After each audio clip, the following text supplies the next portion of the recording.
Bonjour à tous, bonjour à toutes et bienvenue sur La Clé des Champs, le podcast qui donne la parole aux acteurs de l'agriculture française. Je suis Louise Lespard et j'ai hâte de vous amener avec moi dans cette aventure. Dans ce podcast, je vous permets d'en apprendre bien plus sur notre monde agricole en partant à la rencontre de personnalités remarquables qui œuvrent à faire briller nos campagnes. Je vous emmène dans les coulisses de nos fermes pour découvrir le quotidien de ces acteurs de l'ombre pourtant indispensables à notre pays. Aujourd'hui, j'ai le plaisir de me rendre à Cestas, au sud de la Gironde, pour rencontrer Stéphane Viéban, directeur de Alliance Forêt-Bois, la plus grande coopérative forestière de France. Le massif des Landes de Gascogne, constitué essentiellement de pins maritimes, est la plus grande forêt artificielle d'Europe. Tous ceux qui sont venus en Gironde ou dans les Landes auront été marqués par la présence de ces grands pins qui bordent les routes sur des kilomètres et des kilomètres. Ces arbres font partie de l'identité de la région et en font aussi sa richesse. La sylviculture et les sylviculteurs jouent donc un rôle clé puisqu'ils sont là pour développer, gérer et mettre en valeur la forêt.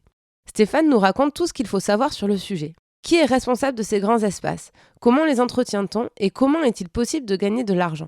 La forêt est par ailleurs en première ligne du réchauffement climatique. Elle peut à la fois en être une victime, en étant ravagée par des tempêtes ou des incendies à répétition, mais elle est aussi une actrice de poids pour nous aider à faire face à tous ces changements. Stéphane nous éveille sur ces enjeux plus que jamais d'actualité. Bonne écoute!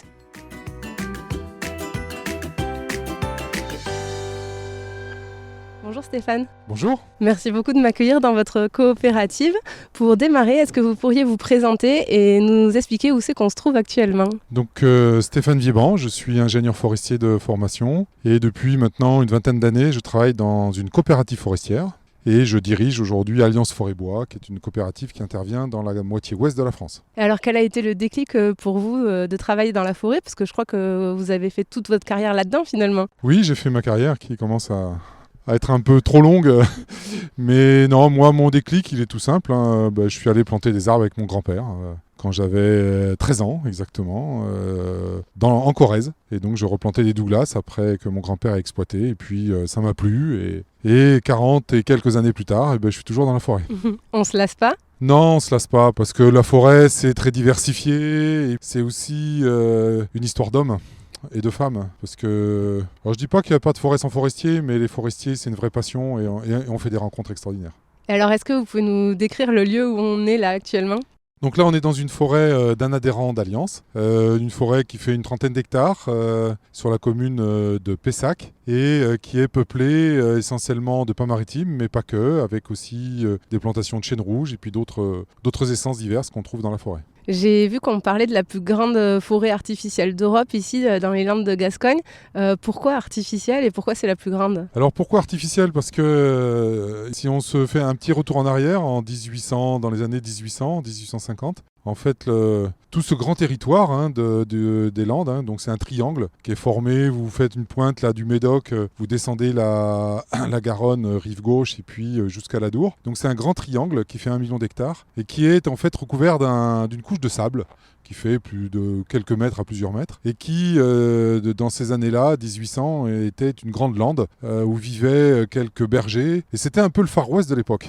Et puis, en 1850, un certain nombre d'ingénieurs se sont rendus compte en drainant, en faisant de l'hydraulique, on arrivait à rendre ce marais insalubre avec de la malaria, c'est-à-dire le paludisme, mais on pouvait en faire le valoriser d'un point de vue forestier. Ça, c'est le fait d'avoir fait des canaux, ils traçaient des canaux, c'est ça? Absolument, alors des canaux, des fossés, donc il y avait tout un système, puisque en fait c'est un plateau avec très peu d'altitude, donc il fallait bien penser tout ça. Et donc à partir de 1850, il y a une valorisation de ces territoires-là par la plantation de pins maritimes qui est une essence autochtone, elle n'a pas été introduite, elle était déjà présente, il y a à peu près entre 100 et 200 000 hectares de pins, mais plutôt le long des océans. Et ensuite à l'intérieur, c'est pour ça que c'est une forêt artificielle, puisque c'est une forêt qui a été plantée par l'homme à partir de 1850 et qui aujourd'hui est effectivement le plus grand massif forestier européen artificiel. Mais aujourd'hui, on peut dire aussi que c'est un milieu naturel très riche en paysages, en biodiversité, et d'ailleurs qui attire des millions de touristes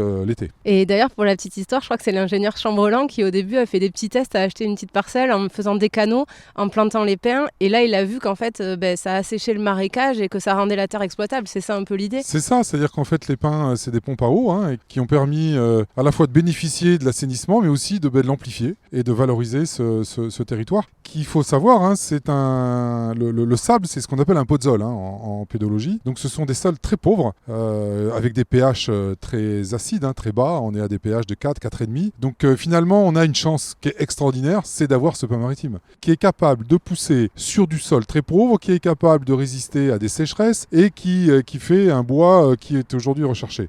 C'est une vraie chance. Et du coup, Chamberlain a fait ça et après Napoléon a débarqué, il a trouvé ça génial et il a imposé à tous les maires des Landes, c'est ça de le faire? Oui, alors c'est une histoire alors à la fois technique, mais c'est aussi une histoire humaine, puisque effectivement il y avait des grands terrains communaux qui a été revendus, donc il y a aussi une histoire d'aménagement, d'hommes et puis aussi d'industrie.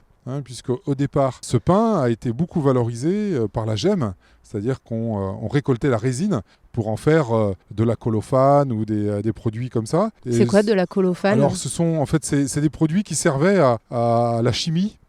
Avant l'introduction des produits pétroliers. D'accord. Et à partir de 1950, finalement, la pétrochimie a pris le pas sur de ce qu'on appelle aujourd'hui de la chimie verte. En fait, on n'appelait pas ça de la chimie verte à l'époque, mais c'était ça. Et finalement, la forêt s'est complètement adaptée. Et donc, d'une production de résine, on est passé à une production de bois pour l'industrie forestière.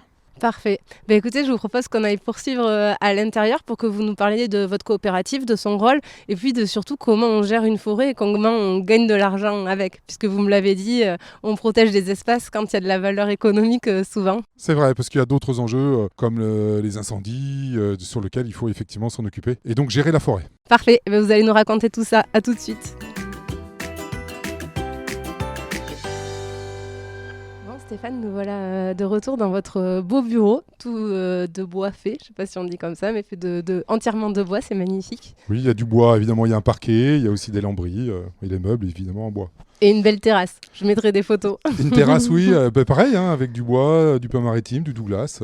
En fait, ce sont du bois des forêts de nos adhérents. Alors justement, donc là, on est au siège social de votre coopérative. Est-ce que vous pouvez nous la décrire en 2 mots et nous expliquer surtout quel est son rôle? Alors, l'écrire en 2 mots, ça va être un peu, peut-être le faire en 3 mots. Donc en fait, une coopérative, c'est quoi? C'est que ce sont des propriétaires forestiers, ce qu'on appelle des sylviculteurs, qui se sont réunis pour mettre en commun des moyens pour les aider à la gestion de la forêt. Pour Alliance Forêt-Bois, c'est au final la fusion de 18 coopératives départementales qui ont été créées il y a maintenant plus d'une 60aine d'années. En particulier, dans les Landes, ça a été créé essentiellement après les grands incendies qui ont bien détruit la forêt dans les années 50 et où les propriétaires forestiers se sont dit on va reconstituer la forêt. Et pour ça, il nous faut du matériel, des tracteurs pour labourer, pour semer, etc. Parce qu'à l'époque, on semait les pins, maintenant on les plante. Et puis, c'était des coopératives de petite taille, de taille départementale, qui, dans les années 80-90, des coopératives de taille régionale. Et puis, en 2014,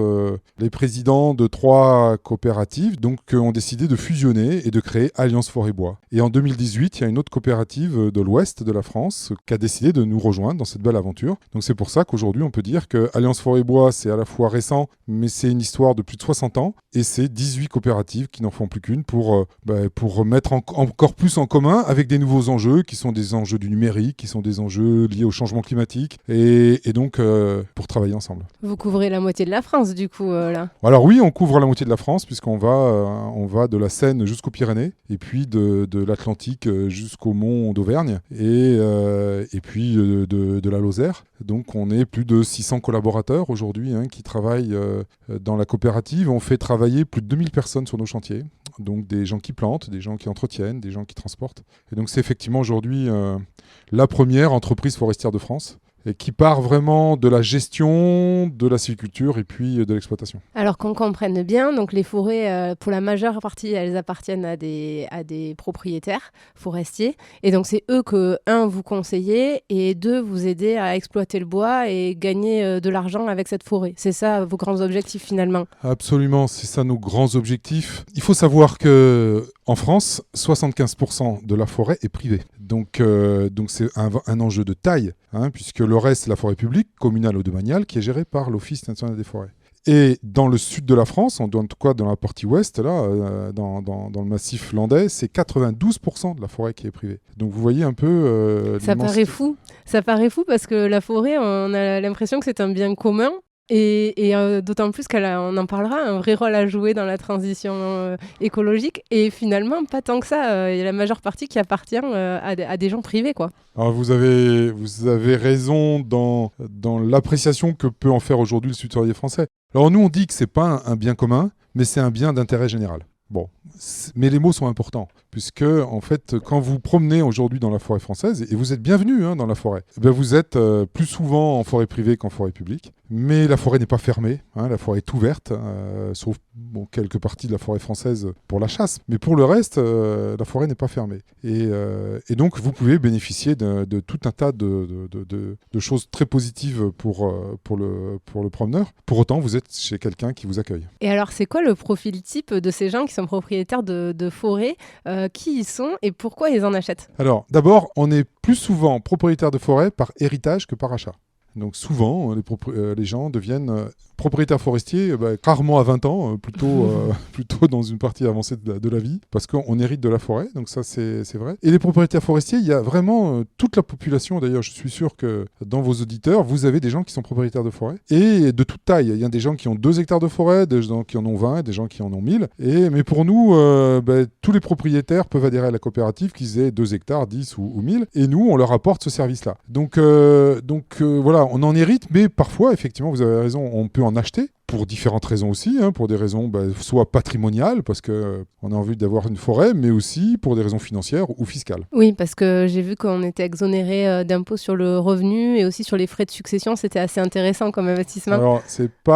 Alors, nous, le vocabulaire qu'on emploie, c'est que la forêt bénéficie d'une fiscalité adaptée. Ce n'est pas une niche fiscale. Donnez-nous vos bons plans. Oui, non, mais... Et pourquoi il y a une fiscalité adaptée ? C'est que le revenu de la forêt, il n'est pas régulier. Et donc, par exemple, alors on paye de l'impôt sur le revenu. Par contre, on ne paye pas d'impôt au moment où on coupe les arbres. On va payer tout le long de la vie de la forêt, ce qu'on appelle le revenu cadastral. Et donc, on va déclarer le revenu cadastral dans sa fiche d'impôt. Et donc, on paye un peu d'impôt tous les ans qu'on coupe ou qu'on ne coupe pas de la forêt et du bois. Mais par contre, quand on va avoir une ressource importante, parce qu'on a attendu 20 ans, 30 ans pour avoir une ressource importante, à ce moment-là, ce n'est pas imposé. Donc, si je peux me permettre, Louise, c'est pas qu'on ne paye pas d'impôt sur le revenu, c'est qu'il est étalé. D'accord. Voilà. Et effectivement, sur la fiscalité liée à la succession, il y a un avantage significatif. Ok, très bien. Et alors, ça va me permettre d'enchaîner sur la minute économie du podcast. Comment on gagne sa vie avec une forêt et est-ce que ça peut être un investissement intéressant ? Alors, le seul revenu aujourd'hui, quasiment le seul revenu du propriétaire forestier, c'est au moment de la coupe du bois. Donc la forêt rapporte si elle est bien gérée et si on fait de l'exploitation forestière. Mais dans le cadre d'une gestion durable, c'est-à-dire qu'on ne va pas couper et s'en aller. Comme je vous le disais tout à l'heure dans la forêt, toutes les opérations sont programmées dans un document de gestion dans lequel on va décider des coupes et des travaux qui sont nécessaires sur les 15 prochaines années. Dans ce cadre-là, effectivement, si c'est bien géré, si on a les bonnes essences, c'est-à-dire les bonnes espèces d'arbres au bon endroit, ça va pousser, on va faire des éclaircies, on va récolter la coupe finale au moment où les arbres sont mûrs, et on a effectivement des revenus qui sont supérieurs au coût et aux impôts. Et à ce moment-là, oui, ça peut être intéressant. Alors ça dépend le type de forêt et puis le type d'essence. C'est sûr que du pin maritime, on va exploiter... Quand vous parlez d'essence, c'est d'espèces d'arbres, oui, en fait. D'espèces d'arbres. C'est des chênes, c'est des pins, c'est des douglas, c'est des peupliers. Donc on a des révolutions, des durées d'exploitation qui sont très différentes entre un peuplier sur lequel on va couper au bout de 15 ans par rapport à un chêne où on va couper au bout de 150 ans. Donc c'est là où... Il faut avoir du temps quand même pour investir dans une forêt. Non, mais oui et non, parce qu'en fait, quand vous allez acheter une forêt, vous allez avoir des arbres de tous les âges. Vous allez avoir des vieux arbres que vous allez exploiter, puis vous allez avoir des jeunes sur lesquels vous allez gérer. En fait, une forêt, quand on est propriétaire de forêt, on la prend dans un état donné, et puis on va la gérer pendant 5 ans, 10 ans, 20 ans, 30 ans, et ensuite on va la léguer, soit à ses enfants, soit à la vente, dans un état qui aura évolué. C'est-à-dire qu'on récupère le travail du propriétaire précédent et on travaille pour le propriétaire suivant tout en récoltant les fruits de son travail. Et du coup, le bois qui est coupé, à quoi il sert notamment là dans le massif des Landes de Gascogne ? Alors, dans le massif des Landes de Gascogne, ce qui est intéressant, c'est qu'il y a une industrie qui valorise l'ensemble de la qualité des arbres. Donc, la qualité, c'est à la fois un diamètre. Alors, c'est lié à l'essence, bien évidemment, le diamètre, et puis la qualité, si c'est tordu, si c'est branchu, etc. Donc, pour les qualités les plus, les plus basses, on a l'industrie papetière hein, donc pour fabriquer de la pâte à papier ou pour faire des cartons. On a aujourd'hui en France, pas loin d'ici, la plus grosse papeterie française qui fabrique du papier pour du carton. Et aujourd'hui, du carton, on utilise de plus en plus, hein, en particulier avec le e-commerce ou des choses comme ça. Et puis, pour les panneaux aussi, hein, les panneaux de particules que vous allez avoir, votre plan de travail sur votre cuisine, c'est du panneau de particules. Et puis, sur la partie bois d'œuvre, donc pour faire du sciage, alors du sciage à palette, du sciage pour la construction, mais également des panneaux de déroulage, hein, pour faire des contreventements pour les maisons. Et puis également, on fait du bois énergie, alors du bois de chauffage que vous mettez dans votre cheminée, mais aussi de plus en plus des granulés. Hein. Les granulés de bois se développent. Et donc, les granulés sont faits avec de la sueur qui provient des scieries, qui est séchée. Et ensuite, aujourd'hui aussi, on utilise ces bois pour faire du bois énergie, pour chauffer les hôpitaux, pour faire de l'électricité. Donc, on a vraiment un grand nombre d'utilisations qui valorisent bien le bois. Oui, il y a vraiment de multiples usages. Et nous, les particuliers, on a vu le prix du bois bien augmenter. Pour avoir voulu faire une bibliothèque sur mesure, j'ai vu la différence. À quoi ça a été dû ? D'une part, ça a été dû parce qu'il y a eu cet été un petit bouleversement des marchés mondiaux. Hein. Ça a été dû surtout par une augmentation très forte des prix aux États-Unis, qui a fait qu'il y a des flux de bois qui venaient en France, parce qu'on importe du bois, on importe du sciage en France, et donc les Suédois, les Scandinaves sont partis aux États-Unis, donc il y a eu un petit bouleversement, mais ça va s'atténuer. Il y a eu une augmentation du prix, mais qui était nécessaire. Alors, je ne sais pas qu'on va pleurer, mais l'économie du bois était quand même très tendue, les scieries ne gagnaient pas d'argent, donc l'augmentation du prix du bois, si elle reste raisonnable, c'est aussi quelque chose qui était indispensable pour l'économie de la forêt et de la filière bois en France. Est-ce que aussi il y a eu une augmentation de la demande liée au Covid, au fait que les gens aient voulu réaménager leur intérieur, investir dans leurs intérieurs et que le bois est de plus en plus à la mode ? Alors j'espère que c'est pas une mode, j'espère que c'est durable. Parce que non, mais les gens ont trouvé que effectivement, comme ils étaient obligés de rester chez eux, c'était bien d'améliorer, d'agrandir aussi. Il y a beaucoup d'agrandissements de maisons. Si vous voulez agrandir, si vous avez une maison en rez-de-chaussée, si vous voulez faire un petit étage, le fait de le faire en bois, c'est beaucoup plus facile parce que c'est plus léger, c'est plus facile, ça reste aussi quelque chose de sec. Hein, vous n'allez pas mettre d'humidité, donc ça s'est fait. Puis les gens ont aménagé des terrasses. Tout ça effectivement a permis au bois, et en particulier dans les magasins de bricolage, ils ont été dévalisés. Et donc c'est une bonne nouvelle. J'en reviens à nos propriétaires forestiers. Vous nous l'avez dit, souvent c'est par héritage qu'ils récupèrent cette forêt. Vous les conseillez. Qui, dans votre coopérative, s'occupe au quotidien de la forêt et prend des décisions ? Alors, juste pour finir, au final, les décisions, c'est toujours les propriétaires forestiers. Nous, les ingénieurs et les techniciens qui travaillent à Alliance, ils vont lui conseiller, ils vont lui expliquer ce que nous, on pense être positif pour sa forêt, soit de planter, soit d'éclaircir, soit de faire des coupes, etc. Mais à la fin, c'est toujours le propriétaire qui décide, c'est toujours l'adhérent. Donc nous, on a 40 000 propriétaires qui ont rejoint la coopérative, ce qui représente 1 million d'hectares. Mais il y a toujours un propriétaire, c'est ça qui est un sylviculteur. Et donc nous, nos forestiers, chez nous, ils sont là pour les accompagner et pour leur proposer les meilleures solutions, à la fois techniques et économiques. Donc on peut leur acheter du bois d'un côté, donc on va leur, entre guillemets, leur donner de l'argent par rapport au bois qu'on coupe. Eh bien, quand on va réaliser les travaux, là on fait des devis pour réaliser les travaux. Donc c'est une relation très complète. Et puis aussi une relation d'hommes et de femmes, puisque on travaille dans la durée. Donc nous on travaille souvent avec les enfants des adhérents. Enfin il y a une relation très forte entre nos techniciens et puis les adhérents. Et alors si on prend une parcelle donnée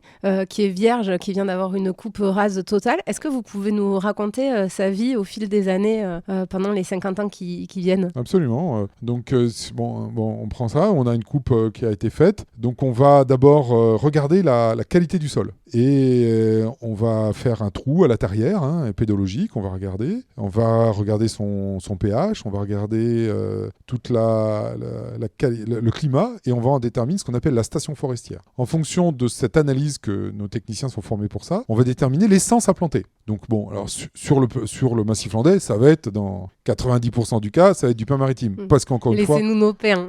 Oui, et puis il est adapté, surtout, encore une fois, c'est magique, il est adapté à ce sol quand même compliqué. Et donc une fois qu'on a déterminé l'essence, on va dire on va planter du pin maritime parce que c'est adapté. Et donc on va préparer le sol, on va faire un travail du sol pour que le plan, quand on va l'installer, puisse bien coloniser le terrain. Donc une fois qu'on a préparé le sol, on va le planter. Donc en fait, on a nos propres pépinières. On a une pépinière Forélite. On produit 20 millions de plants. Donc à peu près un tiers des plants produits en France, c'est nous qui les faisons. Et pour faire ça, même en amont, on a ce qu'on appelle des vergers à graines. C'est-à-dire qu'on va produire nos graines avec du matériel qui a été fourni par l'INRAE, donc qui est juste en face de nos bureaux, et qui va nous permettre de proposer à nos adhérents le meilleur matériel génétique qui va pousser, qui va être droit et qui va résister aussi à tout ce qui peut arriver. Et donc une fois qu'on a ces graines, on va les semer dans les pépinières pour produire des plants en godet, et ensuite on va les installer. Donc c'est des plants au bout d'un an, hein, ça va très vite, et donc on va les installer après la préparation du sol avec des gens qui plantent, hein, ce sont nos ouvriers qui vont planter, et ensuite on va entretenir mécaniquement avec ce qu'on appelle le rouleau landais, qui est un débroussailleur très particulier qui a été inventé depuis très, très nombreuses années. Donc aujourd'hui on n'utilise plus de produits chimiques, hein, c'est que mécanique, et au bout de 3-4 ans on va y revenir pour réentretenir, et puis réentretenir, ça veut dire quoi? Enlever les arbres malades, enlever les fougères qui poussent au sol? Non, c'est effectivement enlever les ajoncs, les fougères, tout ce qui va un peu gêner la croissance de l'arbre. Donc ça, on va faire ça les 3-4 premières années, hein. Et ensuite, le pin, il va se débrouiller tout seul pendant 10 à 12 ans. Et parce qu'à l'origine, on va planter à peu près 1300-1400 plants à l'hectare. Et puis, on va planter à peu près 4 mètres entre les lignes et 2 mètres sur la ligne. Et ensuite, on va, au bout de 10 à 12 ans, les pins auront poussé. Ça a une croissance assez rapide. Et on va éclaircir. C'est-à-dire qu'on va enlever à peu près 25% des arbres. Ça, c'est la première éclaircie à 12 ans. C'est quoi? C'est les plus petits c'est les plus petits, c'est les tordus, c'est ceux qui ont eu un petit accident. À ce moment-là, on va les enlever pour laisser les plus beaux. Et à 18 ans, à peu près, on va revenir pour faire une deuxième éclaircie. On va en faire une troisième à l'âge de 25-30 ans. Et puis une coupe rase au final à l'âge de 35-45 ans. Il y a deux choses qui m'interpellent. La première, c'est qu'on voit que tout est très calculé, notamment quand on se balade en forêt. Des fois, c'est ce que je vous racontais, on voit toute une parcelle qui est rasée. On se dit, mais oh là là, mais ils ont fait quoi ici? Mais en fait, on voit que tout est bien réfléchi pour que ça soit durable. Et la seconde chose, c'est que c'est une activité qui s'inscrit vraiment dans un temps hyper long, quoi. Vous êtes vraiment sur du très long terme. Alors oui, ça c'est une notion, nous raisonner à 10-15 ans, c'est ce qu'on fait tous les jours, voire 40 ans. J'ai lu une interview où vous disiez 2050, pour nous c'est demain. Oui, bah oui. Vous voyez là, on a fait un document de gestion, on parle de 2035. Quand on plante des arbres, c'est pour 2050, au plus même 2050, ce n'est que dans 30 ans. Hein. Pour un forestier, c'est demain. Et puis aussi, alors par rapport à ça, ça me fait aussi penser au changement climatique, hein, puisque en 2050, quel sera le climat? Et donc ce qu'on plante aujourd'hui, ils seront encore présents en 2050. Donc il faut y réfléchir. Donc cette notion à la fois de temps, mais aussi cette notion aussi de gestion durable. C'est-à-dire que effectivement, c'est programmé, mais c'est cette programmation, cette technicité qui nous permet de faire de la gestion durable. Et ensuite, ça m'amène à la question de l'auditeur. Ces gens qui vous demandent qui gère la faune dans les forêts. Est-ce que c'est vous aussi? Est-ce que c'est le propriétaire forestier qui s'en occupe? Alors, la faune, ça dépend de quelle faune on parle. Si on parle de biodiversité générale, donc ça fait partie de nos soucis, hein, de préserver la biodiversité. Donc on va y prêter de grandes attentions, hein, par rapport aussi aux les sites Natura 2000, etc. Alors la question de Jean, c'était peut-être plutôt sur la faune, le gibier.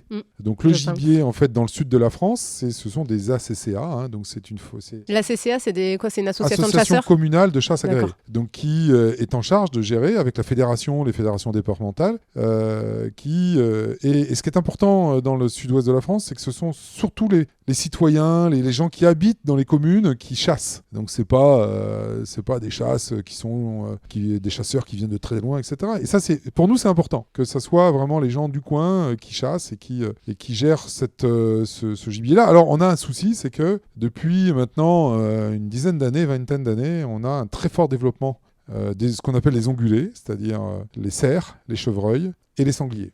Alors, le sanglier en forêt peut faire des dégâts. Bon, il fait surtout des dégâts en agriculture, ce qui est un vrai souci dans les Landes, par exemple. Par contre, nous, ce qui nous embête le plus, c'est les cerfs et les chevreuils. Parce qu'en fait, ils vont venir abrouter. C'est-à-dire qu'ils vont venir manger les pousses des jeunes pins. Et ça, on n'aime pas.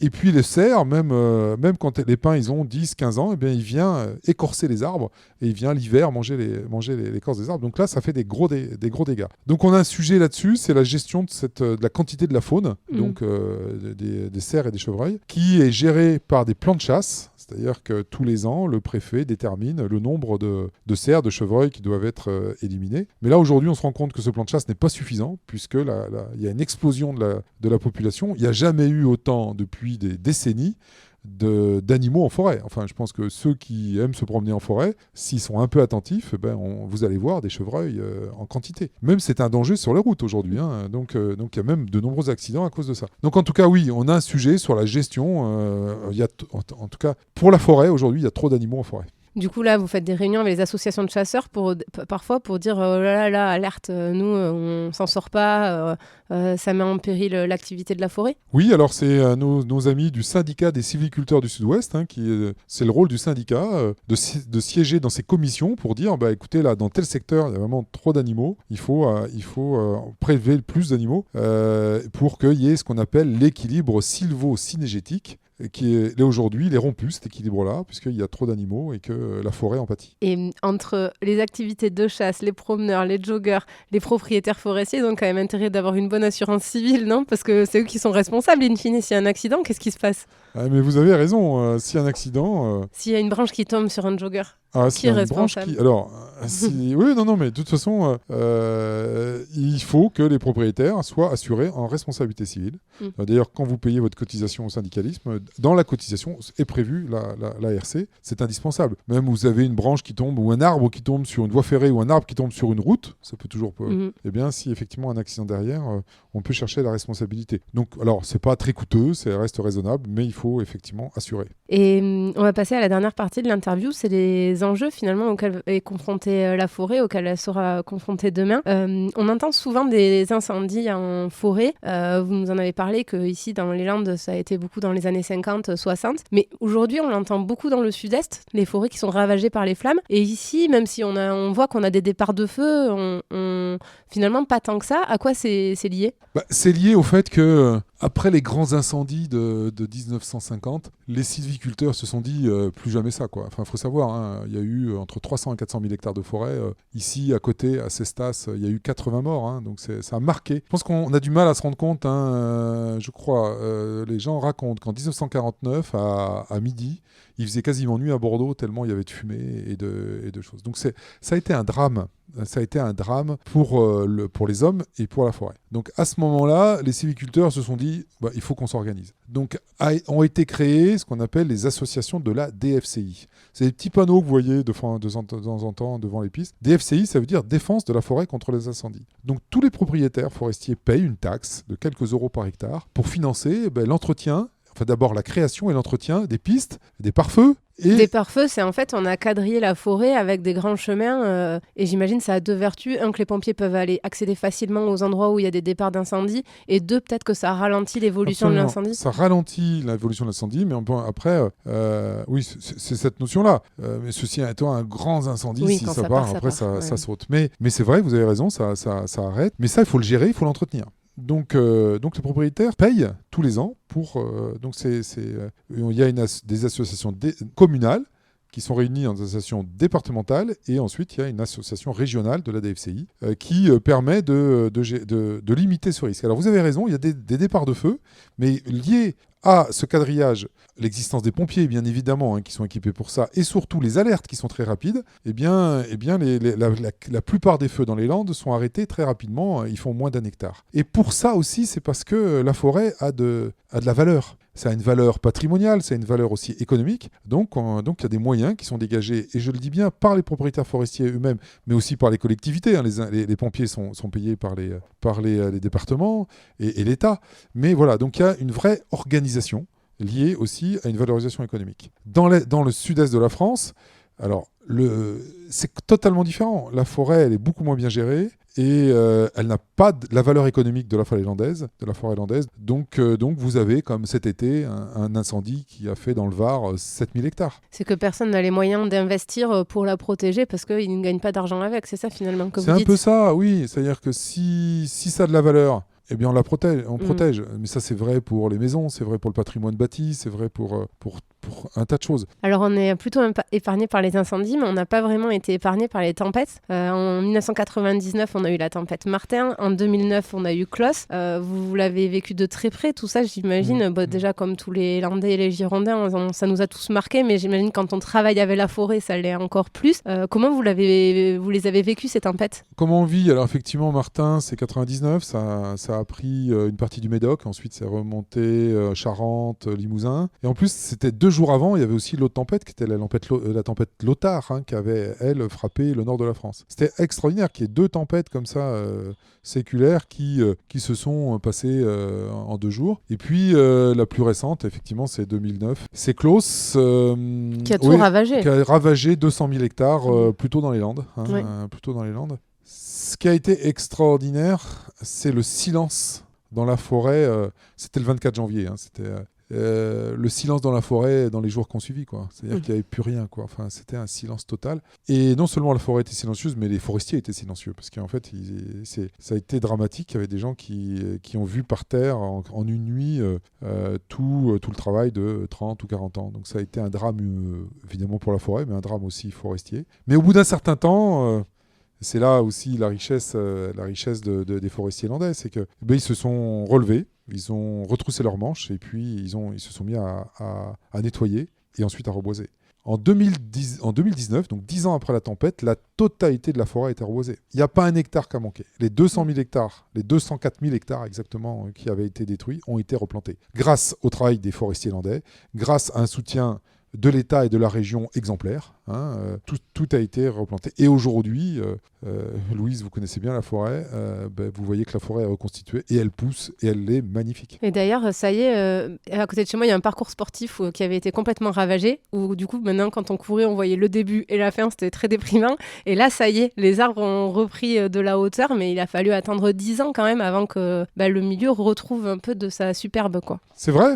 C'est vrai, la forêt ne se reconstitue pas en un jour. Pour autant, ça a été fait. Et en plus, avec des plantations de pins qui poussent droit, qui poussent plus rapidement précédemment. Donc non, on est parti pour reconstituer cette forêt. Mais il faudra la gérer différemment. Il faudra prendre en compte justement qu'on a des risques qui sont plus importants aujourd'hui. Donc il faudra aussi, sur une partie de la forêt, raccourcir un peu les rotations, la travailler différemment. Oui, c'est ma question d'après. On parle beaucoup de dérèglement climatique. Ce type de tempête, j'imagine qu'à l'avenir, peut-être que c'est des phénomènes qui vont se multiplier. La forêt risque d'être victime de tout ça. Elle est aussi acteur majeur de la transition écologique par tous les bienfaits qu'on lui connaît. Comment vous gérez tout ça, vous, et comment vous vous préparez à tous ces enjeux ? Effectivement, elle a un rôle majeur à jouer, en particulier dans sa capacité à capter le CO2. Louise, je ne vais pas vous rappeler la photosynthèse. C'est bon. Je l'ai révisé avant de venir. Et pour ceux qui ne l'ont pas révisé, ils iront voir sur Internet. Voilà. Et ce qui me fait dire souvent, c'est que le meilleur capteur photovoltaïque qui existe, c'est la feuille. Parce que elle absorbe du CO2 et elle rejette de l'oxygène. Ça, c'est fabuleux. Et en plus, au passage, elle fabrique du bois qui, lui, capte le CO2. Donc effectivement, la forêt, aujourd'hui, capte une grande partie de l'émission de CO2 des Français et de l'industrie, des transports, des chauffages, etc. Et donc, ça veut dire qu'il faut avoir une forêt qui soit dynamique, qui soit en bonne santé. Et une fois que ce bois a été produit, il faut le sortir de la forêt, justement, pour pas que ça parte en fumée ou pour pas que ça parte dans la tempête. Donc, on a aujourd'hui, le rôle, c'est la forêt capte le carbone. Donc, il y a une pompe à carbone, mais ensuite, on capte ce carbone sous forme de bois pour faire des maisons en bois, pour faire des terrasses, pour faire des parquets. Donc ça, c'est capturé pour des décennies. Et ensuite, on continue à la forêt de reproduire du bois. Donc nous, on est dans ce système-là, on dit qu'il faut que la forêt pousse, mais aussi il faut sortir le bois, il faut l'exploiter pour reconstituer ensuite derrière un stock de carbone en forêt et que la machine, elle marche. Donc ça, c'est effectivement aujourd'hui quelque chose qui est valable, mais si la forêt est gérée. Parce que si la forêt n'est pas gérée, ensuite les bois, ils sont détruits et puis et quand ils pourrissent, à ce moment-là, le carbone repart dans l'atmosphère. Et l'enjeu, effectivement, c'est les tempêtes. Mais bon, les tempêtes, écoutez, on a eu 99, on a eu 2009, on n'a pas eu 2019. Non. Bon, déjà, c'est pas si mal. On touche du bois. On touche du bois et en plus, je le fais. Et en plus, je le fais. Mais non, ce qui est vraiment pour nous, l'enjeu, c'est le changement climatique dans toute sa Sa complexité, parce que le changement climatique, c'est non seulement les températures, mais c'est aussi le changement de la pluviométrie. On nous dit qu'il va pleuvoir la même quantité d'eau, mais répartie de façon différente. Donc c'est un peu ce qu'on vit depuis quelques années. Il y a des gros fours des fois il y a des canicules, et puis après on va être pendant 2 mois sous l'eau. Enfin bon, c'est un peu compliqué à gérer. Et l'arbre, il faut qu'il se débrouille tout seul. On ne va pas l'arroser, on va pas. Donc tout ça. On a des cartes aujourd'hui de prédiction des chercheurs, mais nous, comment on fait ? Voilà, donc on fait des choix, on fait des paris en mettant des essences, comme je disais tout à l'heure, la bonne essence au bon endroit, et puis derrière l'entretenir. Et avec tout un travail de génétique aussi pour essayer de rendre les arbres plus résistants aux enjeux de demain. Si je peux me permettre, on ne va pas rendre les arbres plus résistants, on va juste choisir les espèces et les provenances les plus résistantes. D'accord. C'est-à-dire que on va, par exemple sur les chênes, on sait qu'il y a des chênes, ce qu'on appelle, il y a les 3 grands chênes en France, il y a le chêne pédonculé, le chêne sessile et le chêne pubescent. Et on sait que le chêne pubescent, c'est le chêne le plus au sud, et lui va mieux résister aux sécheresses que les autres. Donc on va, par exemple, sur les chênes, plutôt favoriser les plantations de chênes pubescents que des chênes pédonculés. Sur des essences comme le pin, on va plutôt choisir des provenances. C'est plutôt des choix de provenance et des choix d'essence. Donc c'est un mix entre essence et provenance. Donc c'est assez technique et il faut qu'on travaille avec les chercheurs pour qu'on fasse ce qu'on appelle, alors en forêt, on appelle ça la migration assistée. C'est-à-dire que le changement climatique va tellement vite que la forêt ne pourra pas s'adapter toute seule. Alors la forêt, elle s'est adaptée au moment des glaciations. Elle a disparu puis elle est revenue. Mais ça a mis des milliers d'années. Nous, parce que le climat a évolué de façon assez lente. Aujourd'hui, on ne parle pas de siècles ni de millénaires, on parle de décennies. Donc il va falloir aider la forêt en faisant de la migration assistée pour planter les essences et les provenances dont on sait qu'elles seront adaptées au climat dans 50 ans. Donc c'est un vrai sujet. Et mon dernier enjeu que je vois, c'est de trouver un équilibre entre la partie économique et la partie environnementale, puisque, on l'a dit, le bois connaît je ne sais pas si on peut parler de regain d'intérêt, mais en tout cas, il y a une forte demande. Et j'imagine qu'il y a un vrai enjeu de ne pas aller détruire la forêt en essayant trop de l'exploiter et de vendre trop de bois d'un coup, non ? Comment on se prémunit de ça ? On se prémunit par la gestion durable. Alors déjà au niveau français, on récolte la forêt, la production biologique de la forêt tous les ans. Vous savez, quand on regarde, vous avez regardé tous des cernes, la forêt, les arbres, ils poussent tous les ans. La forêt produit aux alentours de 90 millions de mètres cubes par an. Et on en récolte aujourd'hui 60. Donc tous les ans, il y a 30 millions de mètres cubes de plus en forêt. Donc rassurez-vous, en France, notre sujet c'est plutôt la sous-exploitation que la surexploitation. Et c'est mieux comme ça. Je ne dis pas que c'est le contraire. Que faut que ça soit le contraire, c'est très bien comme ça. Donc on a en ce moment un stock en forêt, un des plus élevés qu'on ait connu depuis 2000 ans. On a des milliards de mètres cubes de bois en forêt sur pied. Donc ça c'est déjà un constat. Et puis en France, on a 2 fois plus de surface de forêt aujourd'hui qu'au début du XXe siècle. Pour différentes raisons, parce qu'il y a des forêts, des terres agricoles qui ont été abandonnées, il y a eu des reboisements, etc. Donc moi, je peux vous assurer vos auditeurs que la forêt, elle n'est pas en danger en France, bien au contraire. Pour autant, il faut s'en occuper parce qu'il faut la gérer, comme je disais, et puis il faut sortir du bois, mais dans de bonnes conditions. Donc c'est ça, le métier du forestier, c'est ça. C'est de bien gérer et de faire en sorte qu'on replante plus d'arbres qu'on en coupe, qu'on fasse quelque chose de correct, et tout en assurant des revenus pour les propriétaires forestiers. C'est normal qu'un propriétaire ait des revenus de son bien, et c'est tout à fait normal. Et puis en préservant la forêt et puis tout ce qu'il y a à l'intérieur. Parfait. Et je vais passer à mes questions de fin. La première, c'est qu'est-ce qui vous rend vraiment fier à vous de vous investir comme ça pour la forêt depuis toutes ces années ? Oui, c'est vrai que je suis fier. Je suis fier d'être forestier parce que je pense que je fais un métier passionnant, et puis qui a un vrai rôle pour la société et dans toute sa composante, à la fois économique. La forêt fait vivre 400 000. Il y a 400 000 emplois dans la forêt. Donc il y a un vrai rôle économique, un rôle social aussi, c'est que les gens aiment se promener en forêt. Et puis le troisième, c'est qu'on préserve la nature, la gestion, on préserve la nature. Alors c'est vraiment ça, c'est qu'on arrive à concilier ces trois fonctions et surtout pas à les opposer. Ma deuxième question, c'est est-ce que vous auriez un truc pour nous pour qu'on puisse étaler notre science au prochain repas entre amis ? Ça, c'est pas une question que j'attendais, non. Simplement de se dire, tiens, est-ce que vous savez que dans, je sais pas, des produits que vous utilisez tous les matins, est-ce que vous savez s'il y a du bois dedans? Voilà. Alors, je sais pas si la question est très bonne, mais je vais vous donner la réponse. Non, pour savoir qu'aujourd'hui, dans le cadre de la chimie verte, c'est-à-dire on va décomposer le bois, et dans le bois, il y a ce qu'on appelle la cellulose. Le bois est constitué de cellulose et de lignine, et que finalement, la cellulose est utilisée pour plein d'utilisations, pour plein d'usages, et en particulier pour les peintures, mais aussi quand vous utilisez votre dentifrice ou votre rouge à lèvres le matin, eh bien, vous avez du bois à l'intérieur. D'accord, ok, qui est décomposé et qui est utilisé pour ces vertus-là. Ok. Et ma dernière question, c'est où c'est qu'on peut vous contacter ou suivre l'actualité de la coopérative? Eh bien, écoutez, on a un site internet qui s'appelle Alliance Forêt Bois, donc Alliance plus loin forêt avec un S et bois. Et puis vous avez un site sur lequel vous allez découvrir l'ensemble de notre activité. Puis vous aurez un petit compteur qui dit, vous l'avez vu, toutes les 2 secondes, voilà. Un arbre est planté. C'est ça. Nous, on plante un arbre toutes les 2 secondes. Donc comme ça, si vous restez quelques minutes ou quelques dizaines de minutes sur notre site, vous verrez que pendant ce temps-là, on aura planté des arbres. C'est bien parce qu'on a besoin de bonnes nouvelles en ce moment. Donc on ira sur votre site pour aller les chercher. Eh bien, merci beaucoup Stéphane pour votre accueil. C'était super intéressant. Merci à vous, Louise. À bientôt.